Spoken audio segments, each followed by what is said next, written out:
le monde, j'espère que vous allez bien. Aujourd'hui, je vais partager avec vous la soupe au fromage et aux champignons. Il y a encore plusieurs ingrédients. On va voir la préparation de cette recette ensemble. Pour débuter, je vais commencer par la préparation de la présentation de notre assiette. Alors pour ceci, j'ai fait griller des tranches de pain légèrement pour accompagner notre bol de soupe. Puis aussi, je vais faire revenir quelques champignons que j'ai coupés en lamelles dans ma poêle pour décorer avec aussi. Pour ceci, je vais mettre un peu de beurre avec mes champignons, un tout petit peu de sel et encore un tout petit peu de poivre. Je vais faire revenir le tout.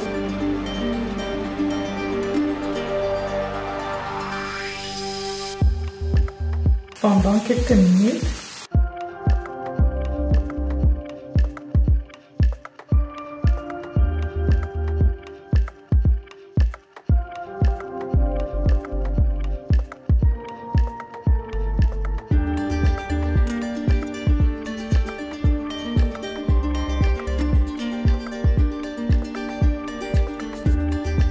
Voilà, lorsqu'on voit que les champignons ont perdu leur eau et non plus la même épaisseur, ça y est, on arrête la cuisson et on réserve.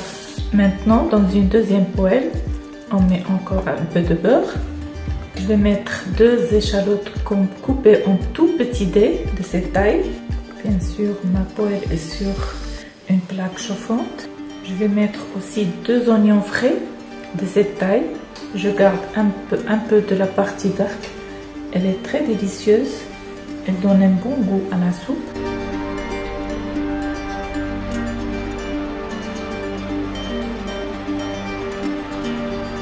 À mi-cuisson, je vais rajouter mes champignons de Paris, champignons blancs coupés en petits dés. On fait juste revenir les légumes. Ce n'est pas une cuisson complète.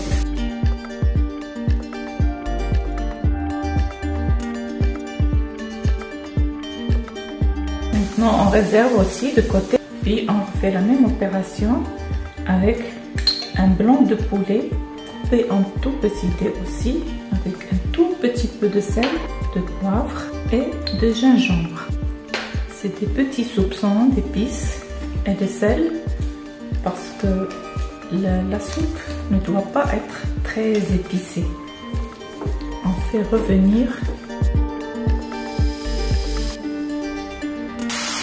parce que nos papilles doivent sentir le vrai goût de tous les aliments dans la soupe, pas que des épices. Le goût des légumes, le goût de la viande, du poulet, des champignons et des autres ingrédients qu'on va mettre après. Voilà, mon poulet n'est plus aussi blanc qu'auparavant. Il commence à changer de couleur. Donc, je vais arrêter la cuisson à ce stade. Maintenant, on prend une marmite, on y met 1 litre d'eau.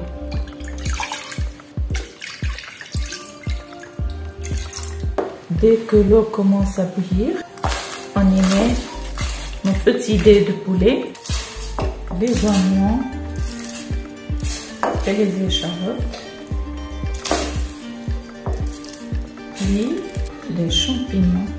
Pour les personnes qui n'apprécient pas le goût des champignons, vous pouvez remplacer par un autre légume que vous voulez, par exemple des carottes, des flancs d'artichaut.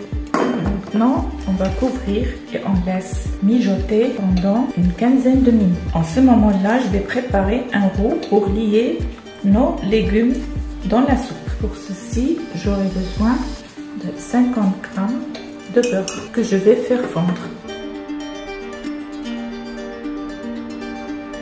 Sur ma plaque chauffante, bien sûr.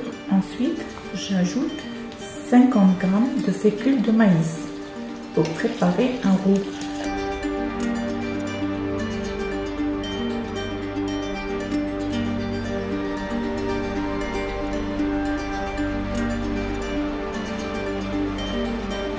Après avoir désossé mon poulet, j'avais préparé mon bouillon avec les os, comme j'avais fait dans la recette de la soupe à l'os, dont je vous laisserai le lien dans la boîte à description. Alors, avec ce jus ou ce bouillon, je vais mouiller mon roux.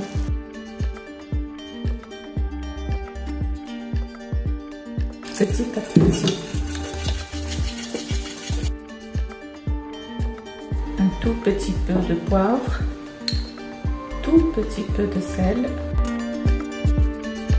Puis on termine la cuisson.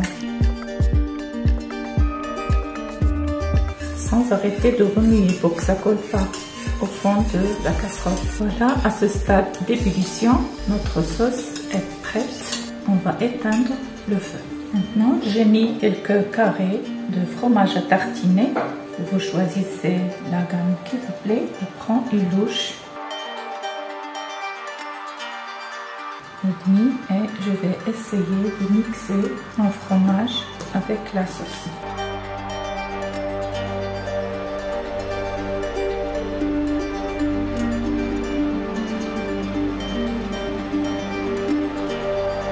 Ensuite, j'ajoute 2 cuillères de crème fraîche. C'est presque 100 g. Je mélange le tout.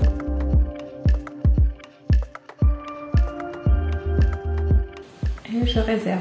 Maintenant que mes légumes ont bien cuit, voilà, tout est bien cuit, je vais mettre la sauce que j'ai préparée sans fromage.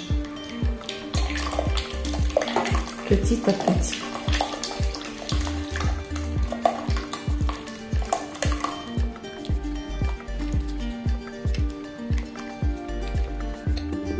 Ensuite, j'ajoute le deuxième mélange avec du fromage et la crème fraîche.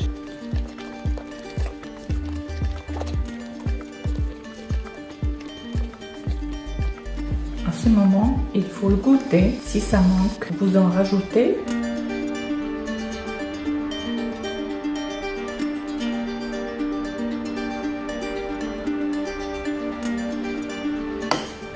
Voilà, juste quelques minutes, 2 ou 3 minutes après, lorsque votre marmite porte à ébullition, vous éteignez le feu, votre soupe est prête. Maintenant, on décore notre bol de soupe avec les champignons qu'on avait préparés au début, quelques croûtons de pain et un peu de persil qui donne beaucoup de goût à cette soupe. Voilà notre soupe prête.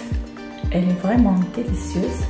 J'espère que vous allez apprécier et que vous allez partager avec tous ceux que vous aimez.